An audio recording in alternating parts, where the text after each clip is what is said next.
पाडेगाव येथील गट क्रमांक 9 मध्ये शासनाच्या जागेमध्ये बेकायदेशीररित्या अतिक्रमण करून त्या जागेचा अंधश्रद्धेसाठी मोठ्या प्रमाणात वापर होत आहे।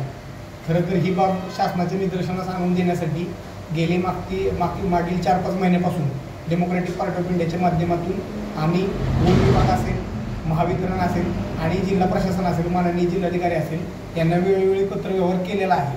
पत्रव्यवहार केल्याच्या नंतर माननीय जिल्हाधिकाऱ्यांनी चौकशी केली आणि चौकशी केल्यानंतर ते सदर बांधकाम ज्या भोंदू बाबामार्फत चाललेलं आहे त्याचं नाव आहे विठ्ठल गायकवाड, त्याची पत्नी भागुबाई गायकवाड आणि भागुबाई गायकवाड, विठ्ठल गायकवाड आणि त्यांचा मुलगा दत्तात्रय गायकवाड या 3 माणसांच्या मार्फत शासनाच्या जागेचा बेकायदेशीररित्या अंधश्रद्धा पसरवण्यासाठी मोठ्या प्रमाणात वापर होतोय। वास्तविक पाहता शासनाची ती जागा आहे, त्या जागेवर महावितरणच्या माध्यमातून मोठा सोलर प्रकल्प होणार आहे आणि एवढी सगळी गोष्ट असताना जर शासन त्यांच्यावर कारवाई करत नसेल तर मग कुठेतरी शासनातील अधिकारी त्यांना पाठबळ देत आहेत का, असा प्रश्न सामाजिक कार्यकर्ते म्हणून आम्हाला पडतो। आणि त्या संदर्भात माननीय जिल्हाधिकारी यांच्या कार्यालयाबाहेर लवकरच डेमोक्रॅटिक पक्षाच्या वतीने आम्ही आंदोलन करणार आहोत। पण तत्पूर्वी आमच्या बातम्या आजपर्यंत ज्या सामाजिक जाण आणि भान असणाऱ्या पत्रकारांनी लावल्या त्यामध्ये आमचे वाघमारे साहेब असतील यांनी आमच्या बातमी लावून आमच्या बातमीला वाचा फोडली आणि समाजामध्ये ज्या चुकीच्या गोष्टी घडत आहेत त्याला खऱ्या अर्थानं लोकांपर्यंत घेऊन जाण्याचं काम केलं।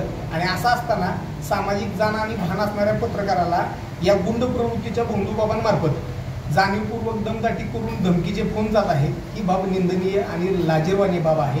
म्हणून आज रोजी आम्ही लोणंद पोलीस स्टेशन येथे माननीय PI साहेबांना, पोलीस निरीक्षक साहेबांना भेटायला आलो असता आम्हाला तेथील कदम साहेब भेटले आणि त्यांच्याशी आम्ही सर्व वृत्तांत कथित केला।